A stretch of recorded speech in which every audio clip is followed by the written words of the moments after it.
Ready, two. Ladies and gentlemen, please take your seats.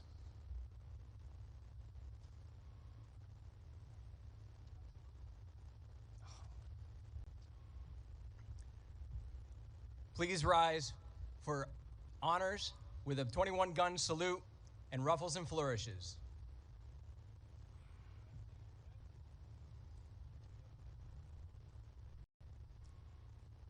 Hand salute.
Ready, two.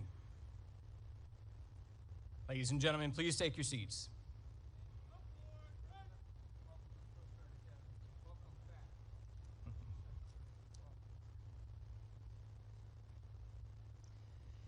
It is now my privilege to introduce the Commandant of the Coast Guard, Admiral Kevin E. Lunday.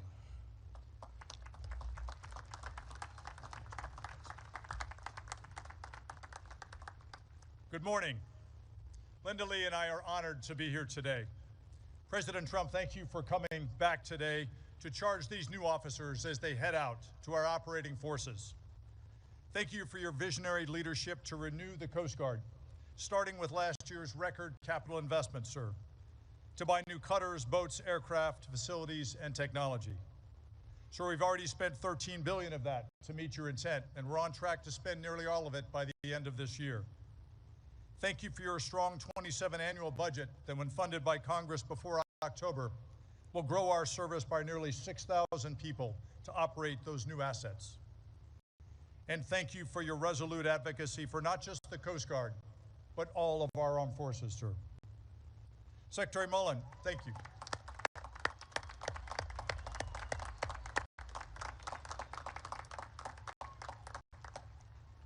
Secretary Mullen, thank you for your leadership in support of our Coast Guard, men and women and their families.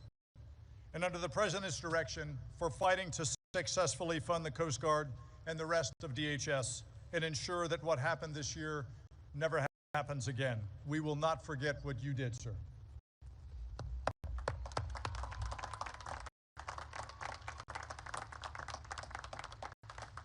To the superintendent, faculty, and staff, thank you for forging these men and women into leaders of character who are ready for the call. To the parents, families, and friends, you laid the firm foundation of character and values for these graduates. Their success reflects your enduring love and support. Thank you. To the class of 2026, congratulations. 4 years ago, you arrived as individuals, Americans drawn from across our great United States including our U.S. territories in Puerto Rico, the Virgin Islands, Guam, Northern Mariana Islands, and American Samoa. You were joined here by international students from allied and partner nations. Today, as you march out, you do so as a unified team, forged in the crucible and bound together by a shared calling to serve with honor, respect, and devotion to duty. You will serve at a time of historic consequence. The maritime domain is more complex, contested, and more vital to American security and prosperity than ever before. And today, the Coast Guard is in greater demand, and we are delivering proven value and results to the American people. We save lives. We secure and defend our homeland and its maritime approaches, from the borders of the mainland U.S. throughout the Caribbean and the Western Hemisphere, to Alaska and the Arctic, to Hawaii and the 3 territories in the Pacific and in cyberspace. We facilitate commerce through our ports, waterways, and shipping, vital to America's economic prosperity, and to rebuilding the nation's maritime might. And we respond to crisis. At the same time, our service is implementing the President's vision to renew the Coast Guard through force design, a generational transformation that's building a new fleet of assets and bringing in the additional men and women who will operate them. Our people are our greatest treasure. And as we build the most advanced ships in the world, they are nothing without their crews and the leaders of character to command them. You are those leaders. You'll soon report to your first units to lead across our operating forces aboard cutters, at sectors, in deployable specialized forces teams, and at Coast Guard Cyber Command. First, though, you will take the oath to support and defend the Constitution that accompanies your military commission. The commission is more than words. It is a direct grant of constitutional authority from our President and Commander-in-Chief to you, and it represents a sacred trust with the American people. As commissioned officers in the profession of arms, you must lead as if your lives depend on it. For certain, the lives of the men and women you lead, their lives will depend on it. And the lives of the American people we serve will depend on it. The Academy has prepared generations of officers, and you have spent 4 years preparing for this moment. And I know you are ready. I am incredibly proud to serve as your commandant.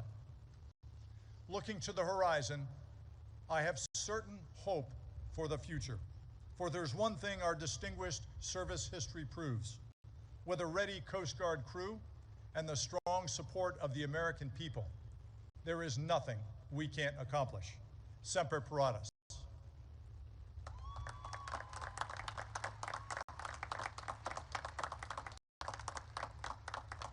I'm now honored to introduce a distinguished leader who knows what it takes to secure our United States and enable our Coast Guard and the department to deliver mission success. A fighter who's always in our corner, leading from the front, our Secretary of Homeland Security, Mark Wayne Mullen.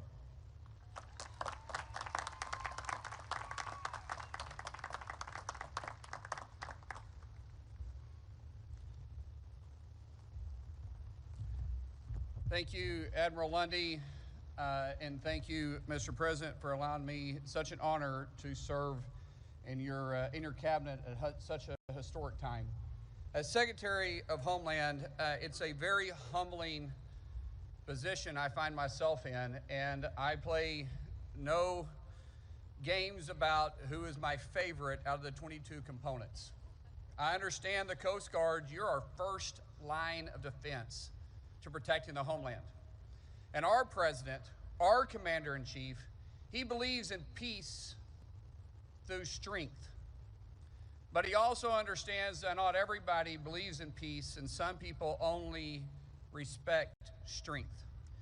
And because of the great men and women who sit in front of me today, you give our Commander-in-Chief the options. Because you're the 1%ers. You're the 1% that'll stand up and you defend our freedoms, you defend our Constitution, you defend our homeland, you defend our nation. And our Commander-in-Chief loves you for that.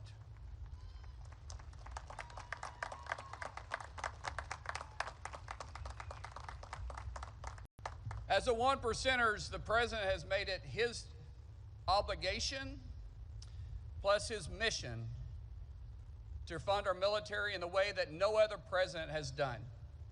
He's invested millions, in the tunes of $25 billion, actually, to fund the Coast Guard, to bring the Coast Guard back to mission capable, to not just fit today's missions, but to focus on tomorrow's missions as well. As I stated before, you're the front line protecting our shores. You protect our inland waterways. You're the law enforcement of the water. And our president realizes that. Your commander-in-chief, this isn't his first time to come and speak at this podium. In fact, this is his second time to come speak at this podium.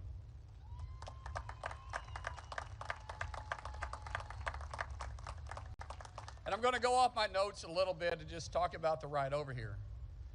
He had your Commandant, Lundy, in the Flying Mobile Office, or the Oval Office. And he was bragging about everything from your uniforms to how you guys learn how to swim, to your missions capability, and to the fact that you guys are involved in every mission. And when we're taking down the narco boats to the illegal flag vessels, you guys are involved in it. And it comes with a great sense of pride for me, because I get to call our commander-in-chief also my friend. And for me to stand in front of you today and be able to introduce him to the one percenters, I take that as one of the greatest honors of my life.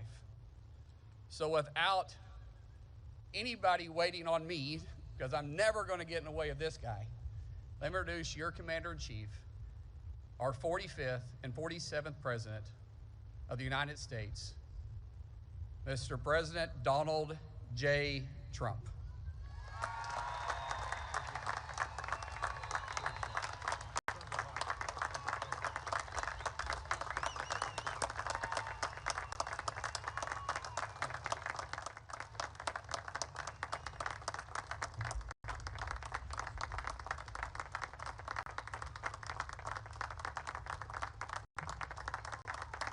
Thank you very much. Thank you very much. That was beautiful. He's a fantastic man. He's a special, very special man. He always has been. And Mark Wayne, thank you. Appreciate it. And hello, cadets. And let me begin by saying a very big congratulations to the class of 2026, special class.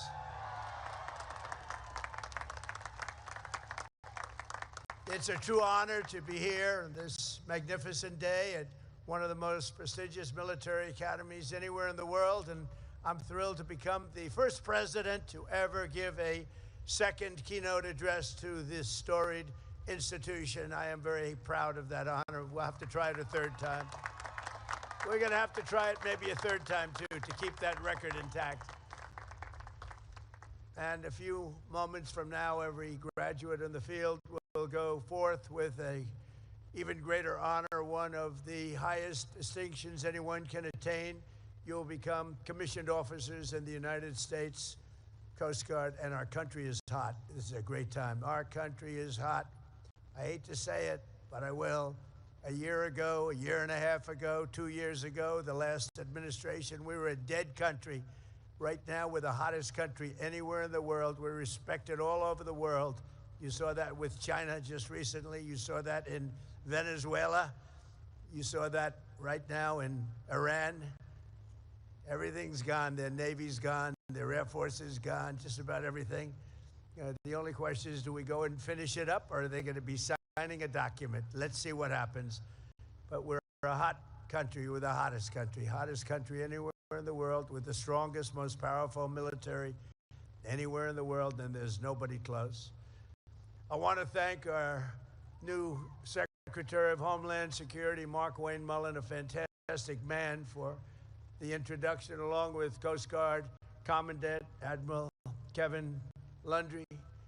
And he is something. He's a special guy. You know, when you get to that position in the Coast Guard, you're very something. I don't have to ask, gee, how good is he? They have to be very good. It goes with the territory. And the President of the Republic of Palau, Surin Gel Whips Jr., I want to thank you very much, and you're here, and we appreciate you being here. Thank you very much.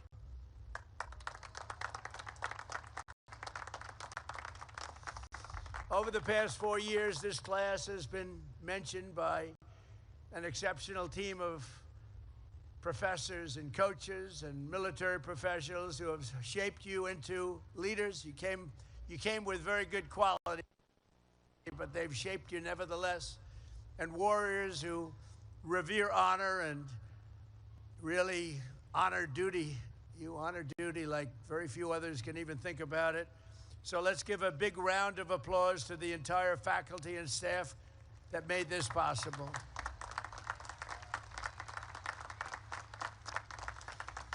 And I especially want to thank Academy Superintendent Rear Admiral Greg Rothrock.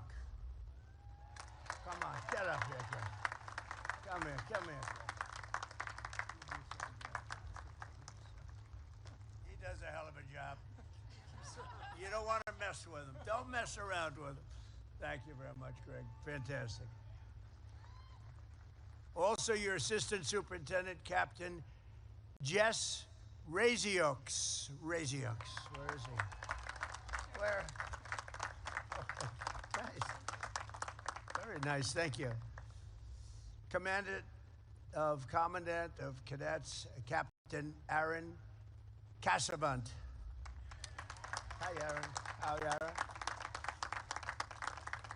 Command Master Chief Evan Birch. Evan, where are you, Evan? Good job up here, Evan. It's never easy, Evan, up here, right? You feel more comfortable on the water. And class advisor, Christy Rose. Christy?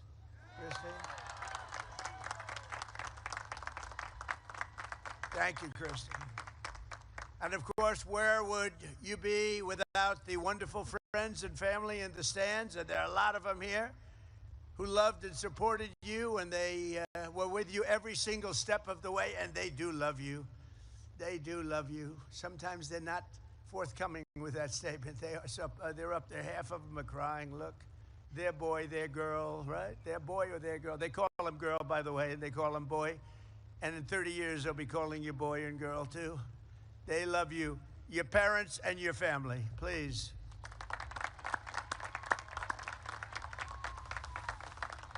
To all of the moms and dads, grandparents, and family members here in this joyous occasion, thank you for everything you've done to raise such amazing American patriots. We really appreciate it. What a group. And today is all about the incredible class of 2026 that you've achieved and all of the things that you've achieved and the exciting future that awaits. You have an amazing future.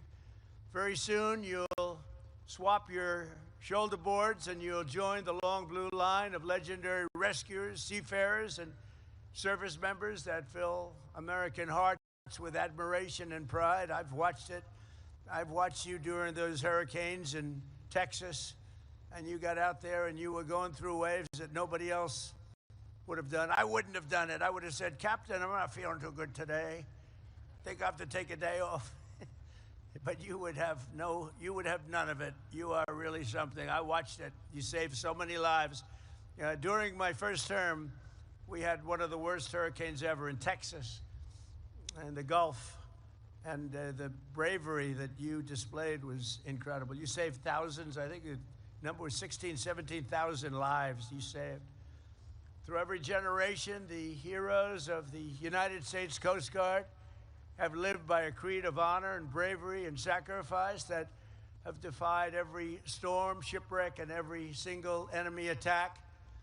In the hour of need, our Coast Guardsmen have brought hope to the hopeless and swept the innocent from the jaws of a raging sea, seas like nobody's ever seen before in some cases.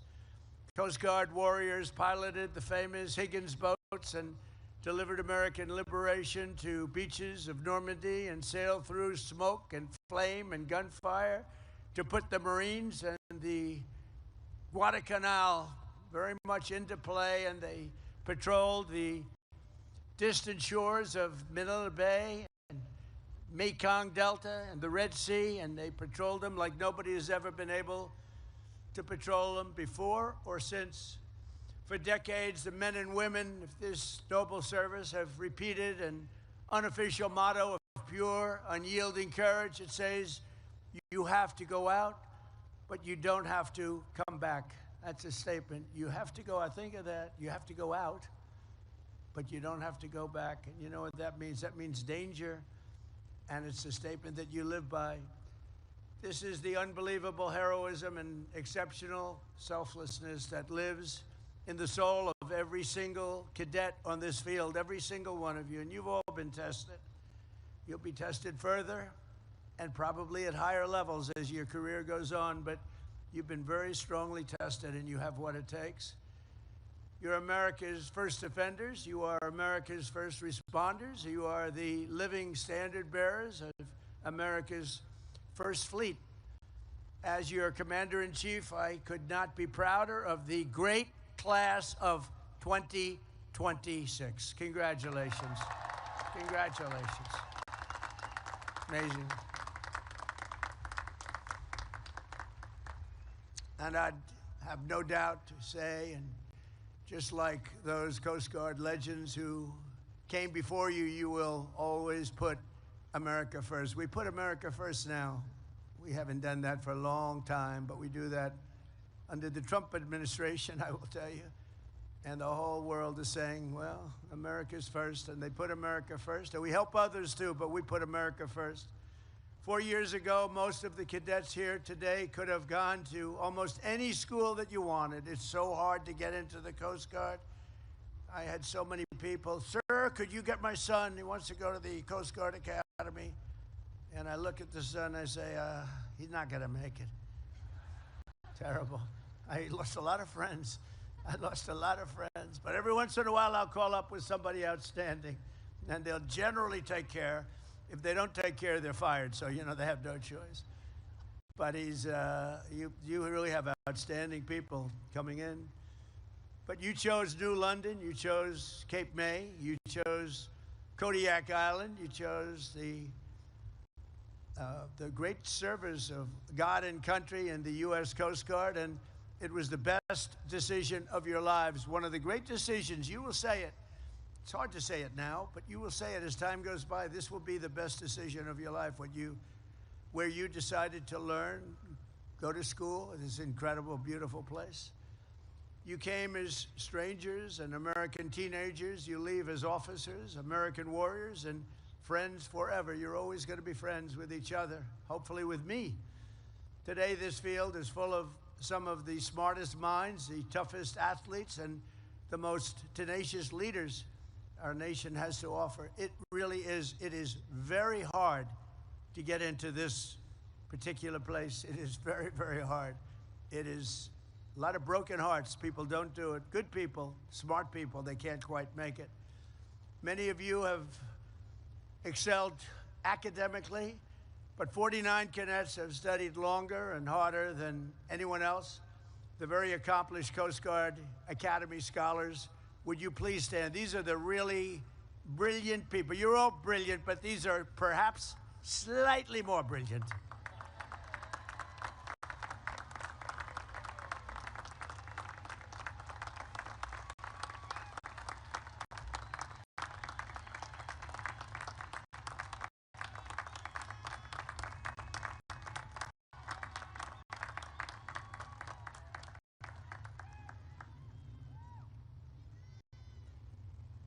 Don't feel guilty. Don't feel guilty. Never feel guilty about success, right? But I think it's great. And at the top of your class with the highest score in both military and academic achievements is distinguished graduate Matthew Lanzillotta. Where is he? Where is he? Come here. Get up here. Come on. Come on, get up. Get up here. I want to see this guy.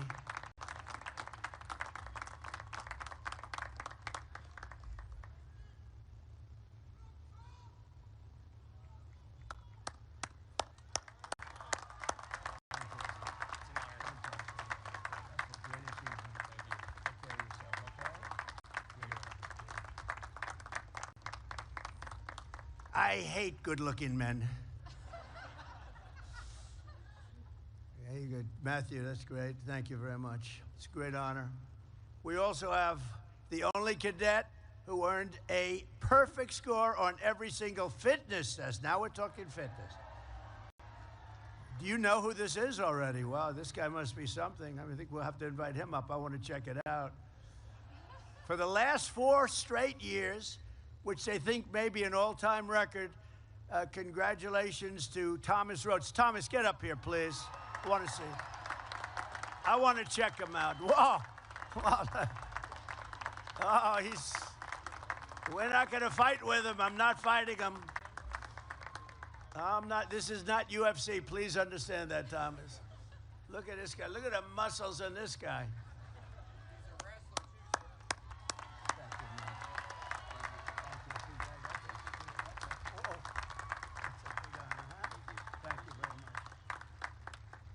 Just hit him in the shoulder. I hurt my hand. It's like hitting a rock. That's great.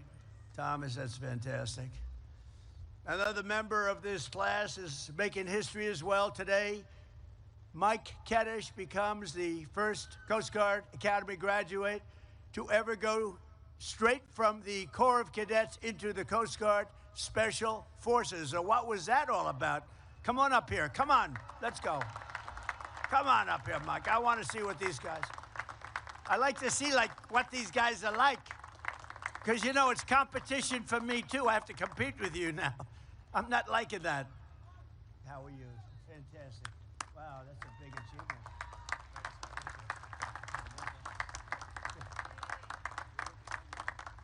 These are special people. Thank you very much, Michael. For the past 4 years, you've been led by your brilliant class president, Savannah Riera. Where is she? Where is Savannah? Where are you, Savannah? Where are you, Savannah? Where is Savannah? To your left, sir. Savannah, come on up here. I have to. If I didn't invite her up, they'd accuse me of discrimination. That would not be. I'd be, ladies and gentlemen, the president got sued today. Savannah, come on up. I have to get her up here, and she looks so fantastic. This is ridiculous. Nothing like having a little fun. Do you agree? This is your big day. We got to get Savannah up here. Congratulations.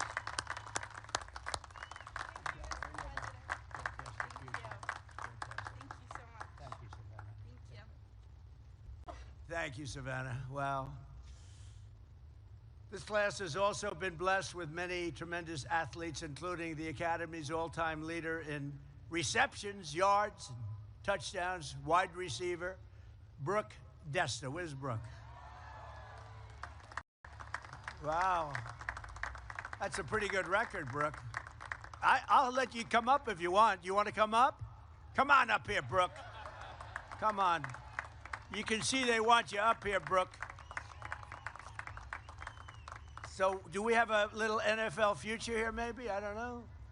Usually that can happen when you're leading by that much. It's a lot of achievement. Thank you.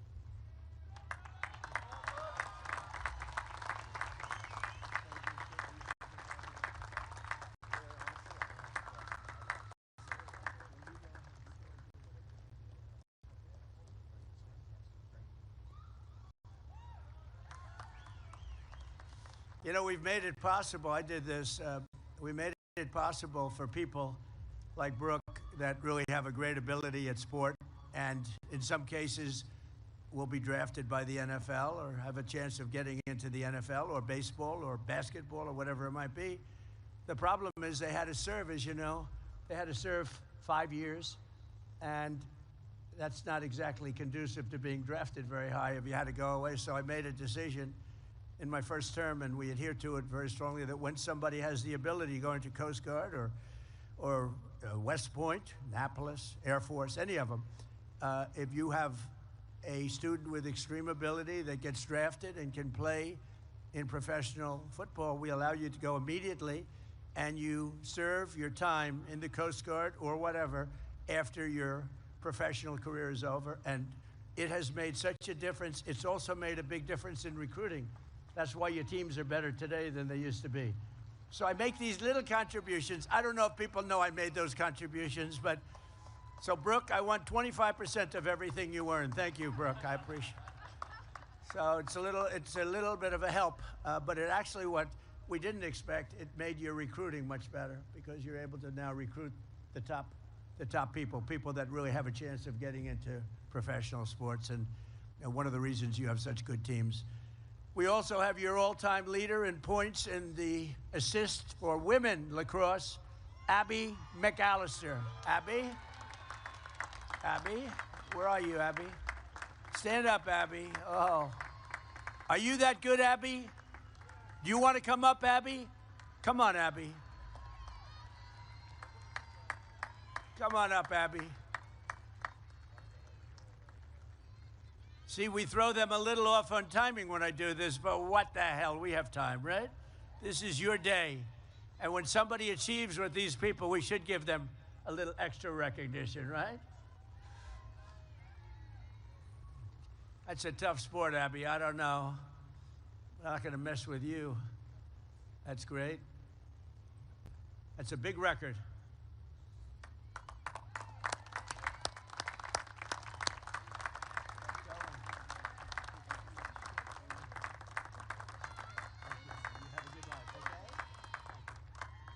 Thank you, Abby.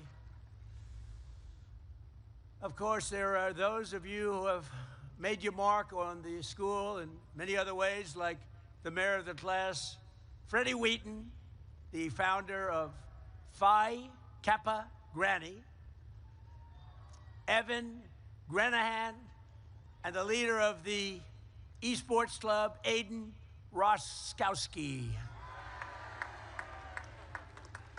They've done a great job.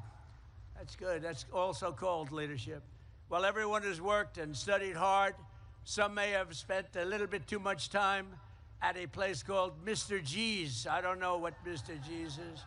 I don't know what it is, but I don't like the sound of this. I'm not, where am I going with this one? But we want you all to have a clean slate as you begin your careers. So therefore, Mr. Superintendent, I hereby absolve all cadets who are on restriction for minor conduct infractions and even somewhat major infractions, effective immediately. Okay? You guys, you got away with murder. I was just in a good mood. I was in a very good mood to do that. Every branch of our armed forces protects American lives, but the Coast Guard is the only service explicitly dedicated to saving them. You're saving lives. You never leave an American behind, and you never would. In the past year, our Coast Guard heroes have saved over 5,200 lives at least and helped carry out and carry over 19,000 people to safety. Amazing. One of the special cadets in this class has already saved his first life during his first-class summer, providing life-saving care to the person in distress off the coast of Alaska. A job well done. That's Mason White. Mason, thank you. Stand up, please. Thank you. Thank you, Mason. Great job. That was early on, right? And that was a great job. Thank you very much. When you leave here today, every cadet on the field will be stepping into a critical role in the defense of our country. To protect our maritime infrastructure, 12 of you will be going to Coast Guard Cyber Command. That's a big deal. 20 are heading to Coast Guard Flight School. 23 will join Prevention and Response, and a whopping 181 cadets will become afloat officers in a fleet. Because as you like to say, underway is the only way, and that's a pretty cool statement. And you know, I don't know if you know this, but I was telling your leaders before that we have 11, you know, we're way down on icebreakers. And we've ordered 11. We're working with Finland. They make icebreakers. They make the best icebreakers. We're going to learn everything we can learn. We're going to shortly make them ourselves. But we're making, right now, currently under construction, we have 11 beautiful. And I said, come on, when's the first one coming? They said, in 28. I said, I'm going to be here in 28. Maybe I'll be here in 32, too. I don't know. Maybe I will. But I'm going to be here in 28. And I'll tell you, I said, that's great because I'm going to be there at the dedication. They have been trying to get icebreakers for years and years, and no president was able to provide them with what you need to get it done. And I want to thank the country of Finland because they are known to make the best icebreakers. And I thought going there for starters, you know, we tried making one, but it was too front heavy. It wouldn't have worked because an icebreaker has to come crashing down. And when the front weighs 4 times more than the back, bad things happen. So I realized we didn't know what the hell we were doing. I went to Finland and was with the president of Finland, and we worked out a deal. And we're making 11 total. Some of them are going to be made right here. We're going to learn the craft, and we're going to have so many icebreakers. You know, Russia has 48, and we have one very old one. It's ridiculous. And we have the whole Arctic. We have the whole region. And we're going to have a whole big fleet very shortly, and they're starting to come in a very quick fashion. After that, we're going to go way up higher. We'll have at least 55 within a short period of time, so that'll be great. And you're going to be operating them and running them, and it's probably another category. The class of 2026 is graduating at an incredible, exciting time for our nation and the Coast Guard in particular. As you enter the office corps of the greatest military in the history of the world, our national strength is back. Our morale is back. We are a confident country again. We have confidence is back. And above all, America is back, bigger and better and stronger than ever before. We have a strong, great, respected country again. We went off course. We went very sadly off course. For years, Washington, D.C. was run by foolish politicians who thought they could defy the laws of world history, violating every common sense principle for preserving national power and national security, and they surrendered our industrial capacity to other countries, crippled our energy production, threw open our borders. We had borders with they were open borders, they called them. People came in totally unchecked and unvetted. You know how many people over 4 years in the last term? 25 million people. They came in as murderers. They were coming in from other countries. They came in from prisons. They were drug dealers. They came in from mental institutions and insane asylums. They allowed them to just flow into our country. We're getting them out. We've got a lot of them out. 11,888 murderers. Think of that. 50%, or more than 50%, committed more than one murder. They were allowed in our country. We can never forget the sins of what they did to our country. But we're getting them out. In fact, we've gotten them to the extent that we just had the best crime numbers in history. The best crime numbers, meaning the lowest crime numbers in history, were just last month released. Lowest number of murders since the year 1900, 125 years. So what they did to us is terrible, but we're getting it back into shape really properly. And now we went from the worst border in history to the strongest border we've ever had. In 11 months, not one illegal alien was able to get into our country. When you think of that, that's pretty amazing. And they can come in, but they have to come in legally. They have to come in through a process. They have to love our country. They have to show us that they can love our country, not that they want to blow up our country. I think that everybody agrees with that. Under this administration, we don't apologize for American power or wealth. What we do really is we want to maximize it. We take advantage of it. We unleash it. And we wield it to pursue our country's glorious destiny and our beautiful American dream. We have the American dream back.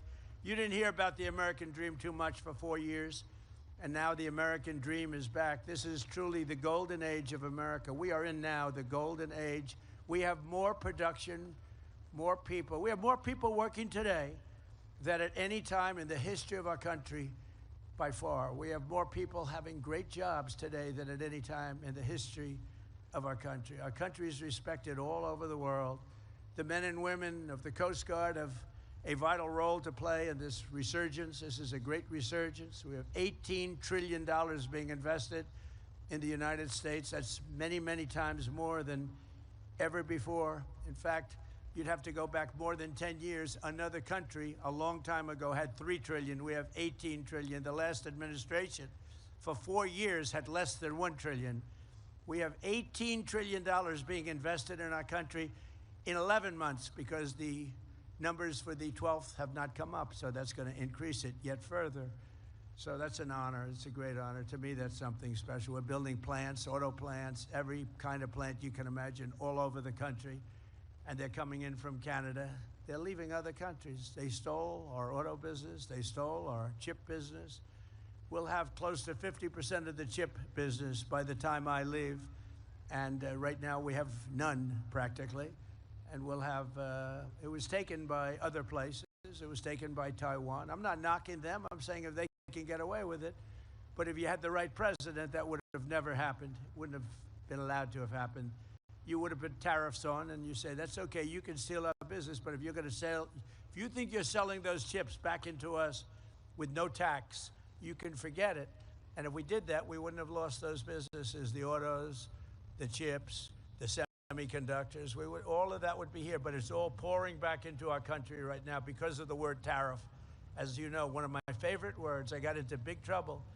I said, this is my favorite word in the dictionary, my favorite word, the word tariff. And the fake news, look at all of them back there. They said, what about God? What about wife, family? What about other things like Bible? So I was in deep trouble because I said tariff is my favorite. So I made it number 5, and now I'm okay. Now I'm okay.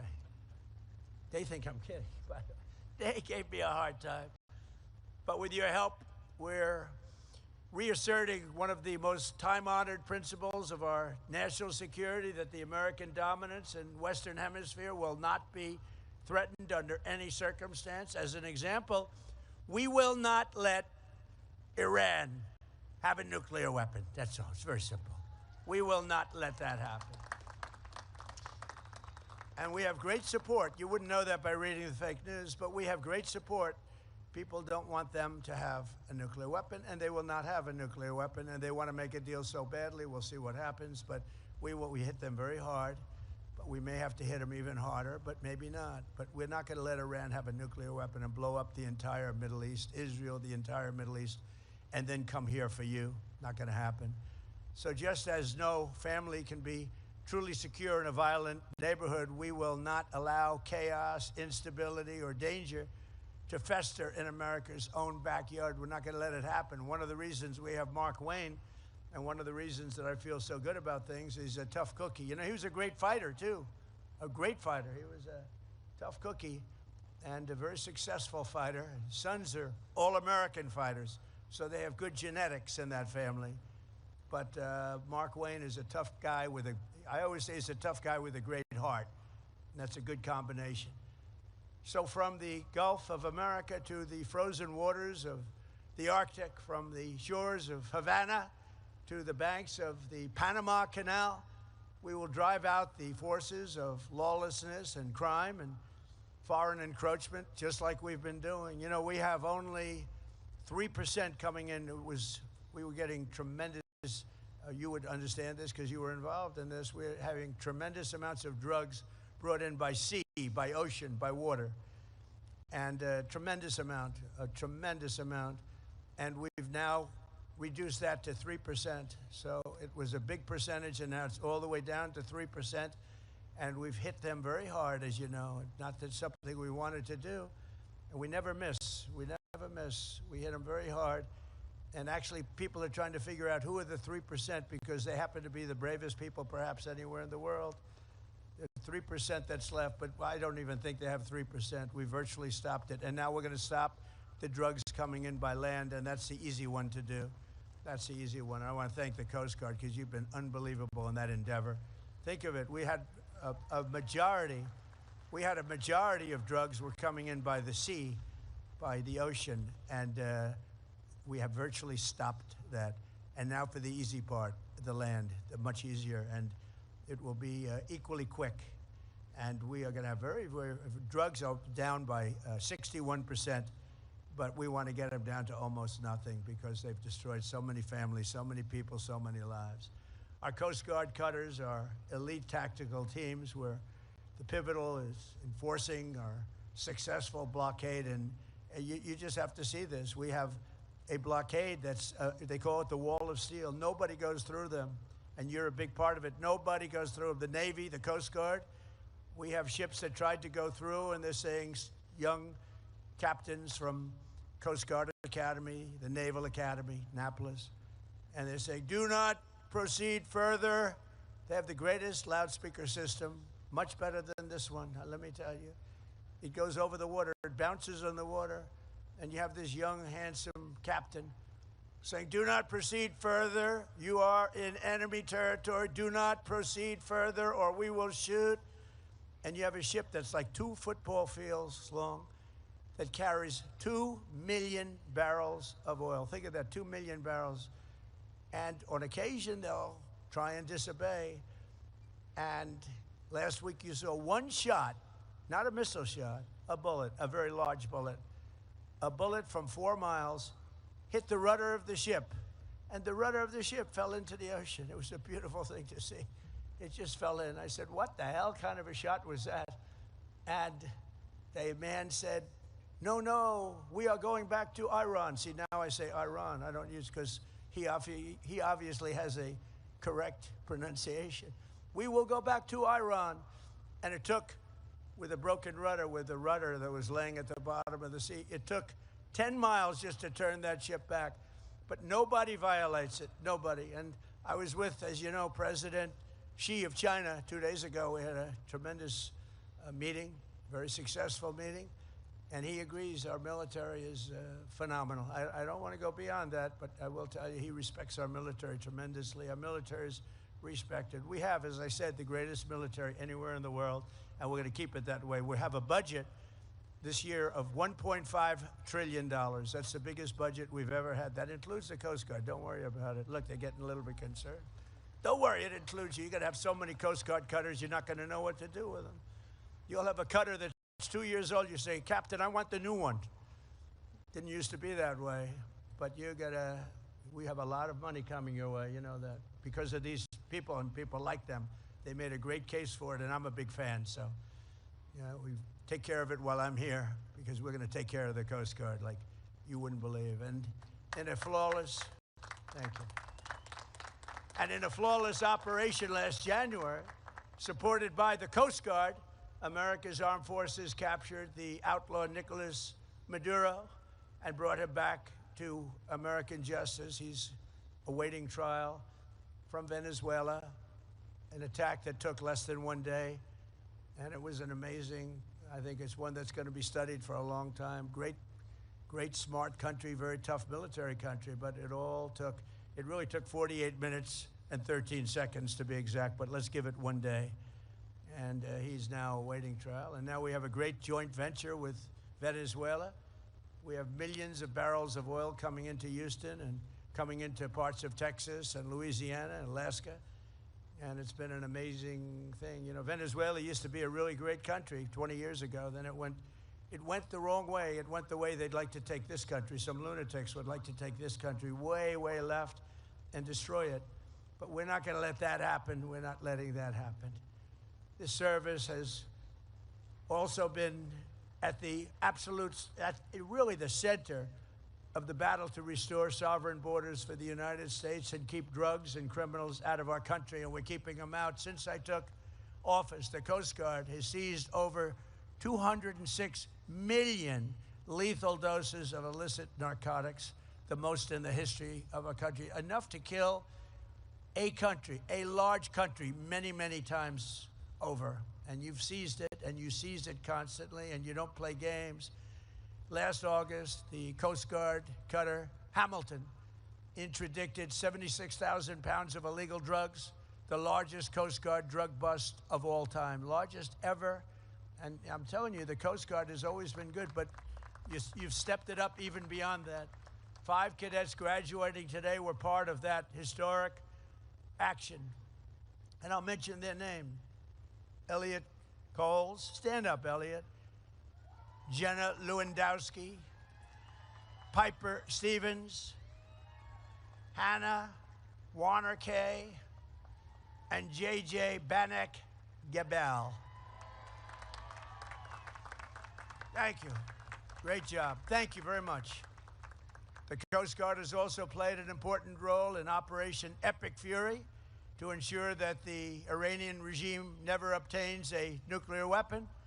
Just 2 months ago, off the Coast Guard in Malaysia, a highly trained U.S. Coast Guard tactical team helped seize a sanctioned Iranian oil tanker that had been used to transport over 1 million barrels of oil from Karg Island into the coffers of Iran. We don't want that to happen.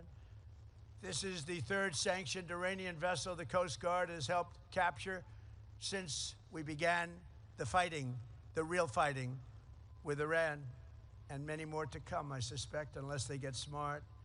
Everywhere you go, you say, never forget. You represent the most righteous, successful, and exceptional nation in all of history, and you were really put in a position where you wear the uniform, the most powerful military ever to sail the seas. You are right now at the pinnacle of this nation. You are at the pinnacle. 4 years ago, 3 years ago, I couldn't have said that. I wouldn't have been up here, but I couldn't have said that. You were not at the pinnacle at all. Right now, you're at the pinnacle of the Coast Guard, at the pinnacle of the military, and that military includes the Coast Guard will soon be stronger and more powerful than ever before with all of the things we've done.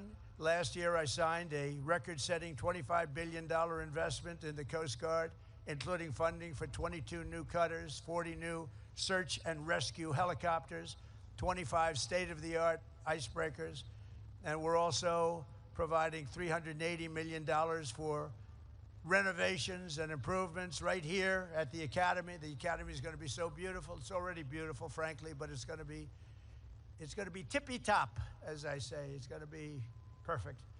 Under our leadership, this service is seeing more action than at any time in many decades. I would say at any time, period, you've never seen what is happening. And the Coast Guard, as good as it has been, has never seen what's happening to it right now. And the spirit has never been higher, and I think we can say that. It starts with the leadership, but I think its spirit with the Coast Guard has never been higher than it's been right now. And I got to know a couple of people over the last 2 weeks from the Coast Guard, and I can see why. These are incredibly brilliant people, good people. I have to say, I don't want to give them any ideas, but in the private sector, they'd be making a lot of money. And you know what? They wouldn't trade what they're doing. Would you guys trade for millions a year? Maybe. Maybe. No, you wouldn't. I don't think you would. A lot of people would like to be in your position that are doing very well, believe me. In the 4 years before I took office, the Coast Guard recruitment missed targets by 20 and 25 and 30%, the targets, the recruitment targets. And not only you, the Marines, the Army, Navy, Air Force, Space Force, that's my baby. I started the Space Force. I was very happy. It's going to turn out to be one of the most important of all. But you missed your recruitment numbers, and it was an embarrassing time. Not only the military, the police, firemen, anybody with a uniform, they didn't want to be associated with our country, frankly. And last year, the Coast Guard beat its recruitment goals by 120%. And we have so many people wanting to get into the Coast Guard and all levels of the military now that weren't even thinking about it. To me, it's one of the most exciting things. When I first came, we had the election on November 5th, and it really started from the day of the election.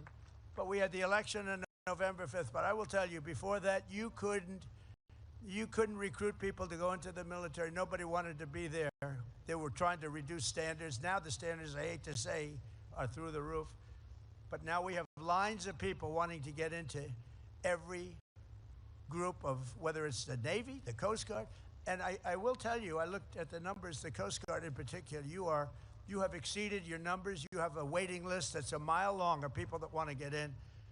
So I think I have to say congratulations on that. You know, it's a really big deal. And by the end of my term, we are adding 15,000 new Coast Guardsmen. And we're going to have them added to the list because of all the new equipment that we've ordered. And it's a true honor to be your commander-in-chief. I mean, I'm looking at you. I'm glad to get to shake hands of a few of your outstanding people. But every one of you are outstanding. You're in a category that's really very unique, very hard to be, Very hard to get there. Now you know, even by the recruitment numbers, you know it is. But beyond that, it's just a very special group of people, and you are a very special group of people. As you begin your important new missions and your mission in life, today let me leave you with a few words of advice to maybe help you a little bit on your way. First, most important, never ever give up. Never give up. They ask me, how do you be successful, sir? It starts with never give up. I've learned a lot about life, but the one thing I've really learned is that perseverance, never quitting, never giving up is a big deal. You'll be right there, right at the gate, and you've seen it. You've seen it in sports. You've seen it. They're right there at the gate, and they give up. Never give up. And whatever happens, no matter where you are in life or what situation you find yourself in the seas or anywhere else that you may be, keep pushing forward. Always push forward. Never stop pushing forward. No matter how terrible the storm, no matter how difficult the mission, never surrender. Keep going, keep fighting, and make the adversary quit first. Let them quit. They're going to quit if you keep going. Second, at this pivotal time of transformation for our armed forces, you have to think big. It's much better thinking big. Small solutions yield small results. Only big ideas will yield to tremendous change and greatness. Americans do not want to live in a world ruled by someone else's big ideas. Live in a future and shape your future, and you want to dominate your future, and you want to dominate it for your great military and for your country. Think big. During the course of your Coast Guard careers, it will be time for incredible change, and change is going to happen, change that we can't even think of right now. The things will happen, and I believe for the best, hopefully for the best, but I believe for the best. But things will happen that you can't even imagine, and it's going to be very exciting. But the way that's going to happen is through thinking big. Nothing great was ever built. Think of that. Nothing great was ever built without the word momentum at your side. In times of your life, you'll have momentum. That's the time you go for it. I tell stories about people that lost their momentum and they went and it didn't work out well. You know when you're doing well. You know when you have that positive momentum. So take that momentum and go for it. So many people, they wait the wrong time. You know when it's right. Go with the momentum. The towering men and women of history have always been people of action. You answered the call to serve, and now you need to make sure that most of your time is spent on very important roles in life. You've done a lot, and you've had a lot of relaxation. Frankly, if you enjoy what you're doing, there's no such thing as work. It's not work. What you're doing, I would say with most of you, it's not work. What you've done is a lot of work, but it's not work. It really isn't. It's a great pleasure. I find myself, I work a lot. They say he's a workaholic. I'm not a workaholic. It would be tough if I didn't do things. If I didn't do things, I don't know what I'd be doing. It probably wouldn't be good. But you got to love it. And if you love it, it's never considered work. There will always be time for taking the easy path. And there'll be times when you want to do that or to settle for maybe a short-term fix. But for the best results, it'll always be a product of unbelievably hard work. That's why I always sign something. They say, oh, could you put something on? I say, work hard. To a young person, work hard. Because you have to work hard. It's so competitive. Life is so competitive. You have to work hard. It's never going to come easy. You have to work hard. A lot of great athletes, they say, the harder it work. I remember Gary Player, a great golfer. He was somewhat smaller than other great athletes. And he said, the harder I work, the luckier I get. That was the first time I heard it. I've heard that expression a lot, but the first time was from the great Gary Player, one of the top 3 golfers of all time. And he said, the harder I work, the luckier I get. It's a great expression. Fourth, as you go into life, and right here at the Coast Guard, you want to keep your eyes in the boat. You want to have your eyes in the boat. You know what that expression means better than anybody. Do not be distracted by what's outside. You just want to look back and you want to just see what's happening, but keep your eyes in the boat, a Coast Guard expression. Focus on the task before you and move forward. Always, always move forward, never move back. Remember, what actually matters and pursuit of success it really has to be relentless. You've got to be relentless. And many of you are relentless. You wouldn't be here if you weren't, because there are 10 people for every seat that I'm looking at, 10 people, and I think even more than that wanted that seat, and you made it. So finally, you have to be strong. You have to be really strong, and I don't mean just with muscle strength. I mean with mental strength, and you have to be brave. In your profession, you have a level of bravery that has to supersede a normal person's bravery, but that's why you're here. America was not founded by weak and timid men or women who cowered in the face of evil or sat by as danger loomed. As President Theodore Roosevelt said, freedom is not a gift that lasts long in the hands of cowards and weak people.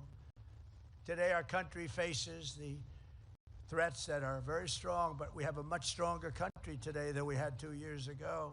Today, the threats that looked really bad 2 years ago, 3 years ago, we had a country that was rudderless, just like that ship that had its rudder shot off. We have a country now with very strong, powerful rudders. But every one of you has your soul, the strength and courage to face whatever comes before you. You're going to do unbelievably well. I mean, just have no idea. I look at audiences all the time, but I'm looking at this audience. It's just an incredible group of people, a beautiful, beautiful, brilliant group of people. So you're brave and you're bold and you're always ready to go, and you inherit the legacy of some of the most daring and intrepid Americans ever to live. You are inheriting the mantle of some of the bravest people, some of the most incredible warriors ever right here. A tradition of pride and glory and greatness passed down from one generation to the Coast Guard heroes to the next. You had great heroes. In World War II, the Coast Guard was the first branch of the military to seize a Nazi vessel and take enemy prisoners. The first one to do it was the Coast Guard. The first branch to traverse the Northwest Passage, and the first to sail a ship right up the middle of the frigid seas to the North Pole. You were the first. You were the first to do so much. And that's not going to change. And now you have equipment. I think we can say definitely when all that new equipment comes in, Admiral, you have equipment the likes of which the Coast Guard has never had before. So you'll have many ships sailing up instead of one. You're going to be doing things that nobody even thought possible. You have on order, some of it's already delivered, but you have on order the best equipment anywhere in the world. There's no other Coast Guard, there's no other, frankly, Navy that has anything like what's coming your way. On September 11th, 2001, amid the rubble, dust, and debris, it was the Coast Guard that organized the largest boat lift in all of history, evacuating 500,000 people from lower Manhattan. That was a terrible day. The gleaming white hulls and the blazing red stripes of your cutters have sliced through the horizon of nearly every major waterway on Earth. Every day, Coast Guard members plunge into pitch black oceans, rush onto roaring surfs, and do battle with Mother Nature at her absolute worst. Mother Nature like few can imagine it even exists. And I've seen it. I've seen things that I said, nobody's going into that storm, and you guys go into it like it's just another day of work. You fly into gale force winds, smash into 50-foot waves, storm into floods of fire and shrapnel, and swarm through water so cold that it will snap a ship in half with just the wrong hit of a wave. But your fellow Americans, and above all, you're from the Coast Guard. There's nothing, absolutely nothing, that a Coast Guardsman cannot do. There really isn't. I've seen so much. I mean, as president, I've just seen so much. I've seen people that were going to be decimated, that were going to be destroyed at sea. I told you about some of the hurricanes. They were out at sea, they were boating, and they got caught. They wanted to go a little closer, a little closer, a little closer, and then they got gobbled up by nature. And the only way they could have survived was what you people were able to do. You went in there and you got them. It wasn't easy. It's very dangerous. No matter how perilous the task, you're unafraid and you're just an unstoppable force, and you want to stay that way. The U.S. Coast Guard has never, ever let us down. And with men and women like the great class of 2026, I know that will never happen. You're going to go on to greatness, the likes of which even the Coast Guard has not seen. So wherever the duty calls, whatever danger comes our way, you will fight, fight, fight, and you will win, win, win. I want to just say a very strong God bless the Coast Guard Academy, the class of 2026. God bless the United States military, and God bless the United States of America. Thank you very much. Have a great, great, and stellar career. Thank you very much, everybody. Thank you.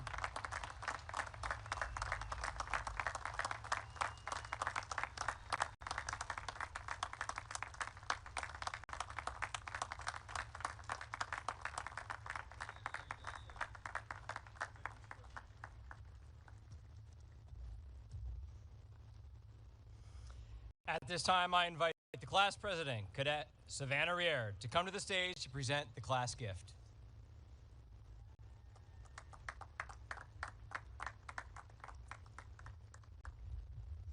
Mr. President, on behalf of the class of 2026, I present you with this token of appreciation.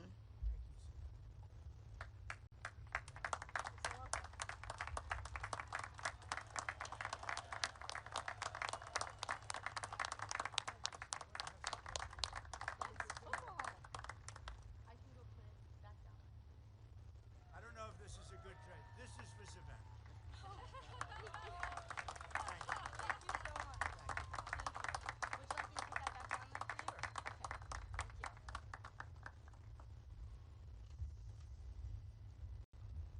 I am now pleased to introduce Dr. Amy Donahue, Provost and Chief Academic Officer, who will share remarks and present candidates for degrees.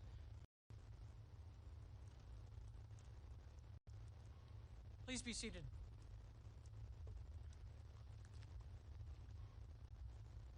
Mr. President, Mr. Secretary, Commandant, Admiral Rothrock, distinguished guests, good afternoon. And good afternoon to the great class of 2026.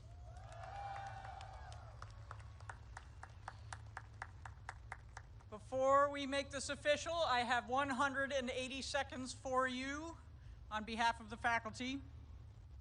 Congratulations on reaching this day. It's a remarkable threshold, one you will remember forever as an indelible moment of triumph and promise. Today, you stand at the boundary between cadet and officer, between preparation and service, between keeping your eyes in the boat and being responsible for the performance of others. This boundary matters because today we celebrate.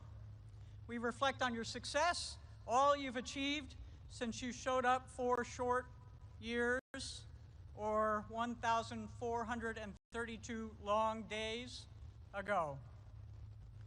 But starting tomorrow, the world will depend on you. It will depend on you to keep commerce flowing through the maritime system, to protect our homeland, to respond when disaster strikes, to stand watch in dangerous places. Most Americans will never know your names, but they will live securely because you serve. Over the past 200 weeks, this academy has demanded much.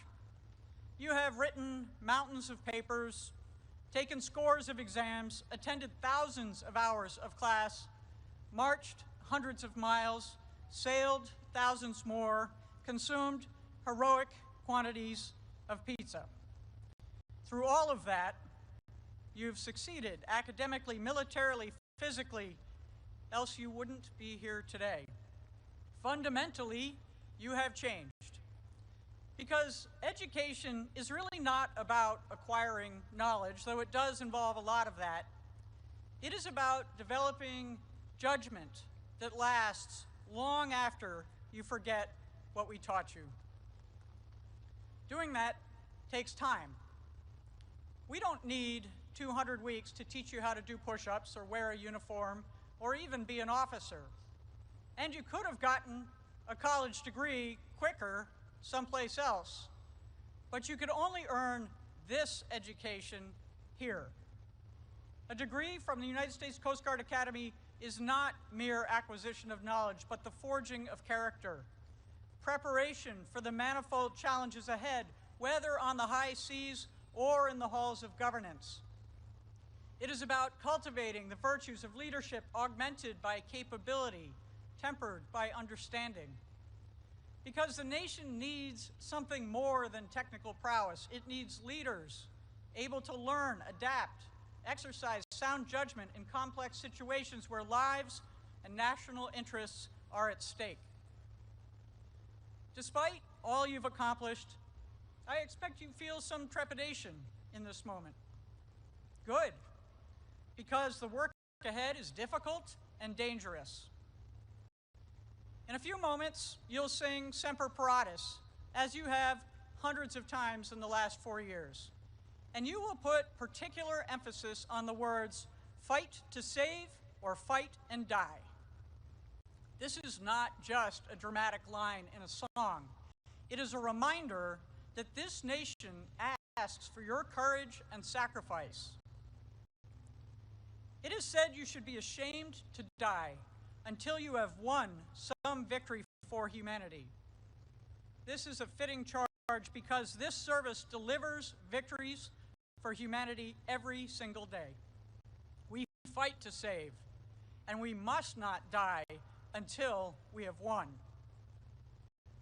Class of 2026, today you receive the diploma you earned. Tomorrow, you inherit the responsibility that comes with it. I'm about to present you to the superintendent to confer your degree. That sounds pretty procedural, but everyone here knows it is much more than that, because what it means is you are ready. And even if you don't quite feel it, trust us. After watching what you've endured, achieved, and become in 4 years, we are certain the world can depend on you. Thank you for what you and your families have done to earn our trust. Congratulations, class of 2026. We are proud of you.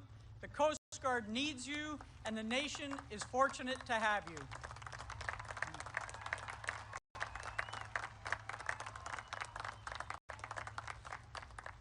And now it's time to make this official. Will the candidates for the degree of Bachelor of Science please rise?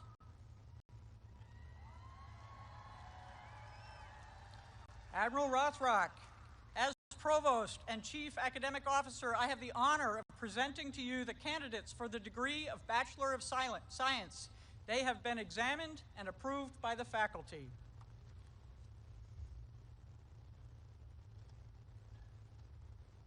By virtue of the authority vested in me, I now confer upon each of you the degree of Bachelor of Science and admit you to all its rights and privileges. Congratulations, 2026.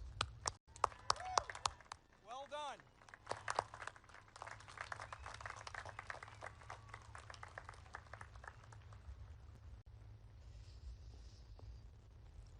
Well done. I am now pleased to introduce Captain Aaron Cassafant, the United States Coast Guard Academy's 39th Commandant of Cadets, who will present the candidates for commissioning as ensigns in the United States Coast Guard. Mr. President, Mr. Secretary, Admiral Lunde, Admiral Rothrock, ladies and gentlemen, members of the class of 2026, good afternoon. Admiral Lunde, as the Commandant of Cadets, I have the honor of presenting to you the candidates for the commission of ensign in the United States Coast Guard.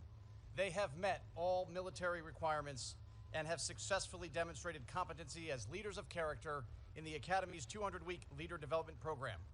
At this time, sir, I invite you to administer the oath of office to those being commissioned in the United States Coast Guard. Platform party, please rise.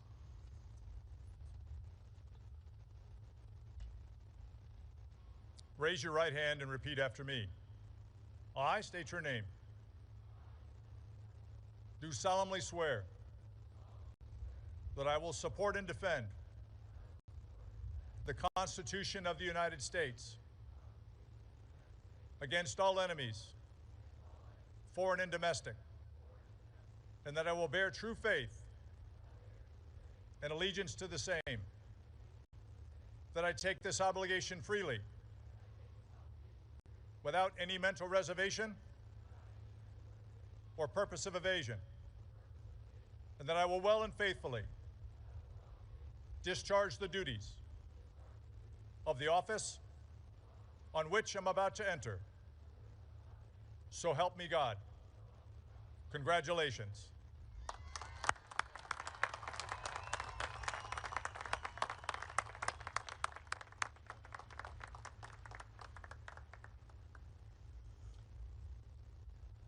Thank you, Admiral Lundy. Ladies and gentlemen, please rise for the departure of the President. 10 hut! Those covered, hand salute.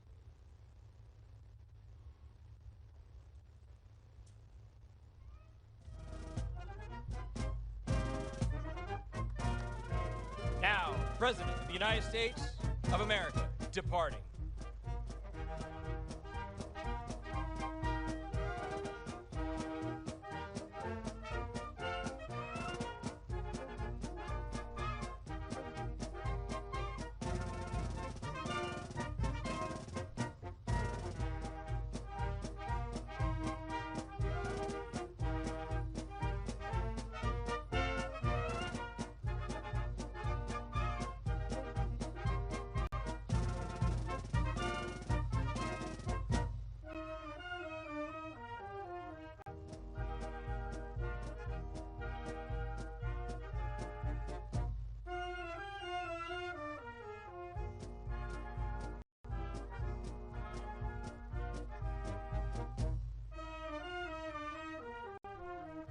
Ready, two.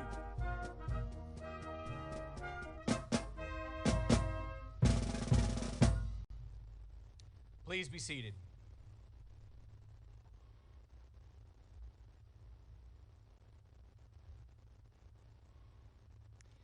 Now, the United States Coast Guard Band, conducted by Chief Warrant Officer Jeffrey Spenner, will perform the Armed Forces Medley as arranged by Chief Musician Sean Nelson. All past and present members of the military are invited to stand as the band plays their respective anthem. The United States Army.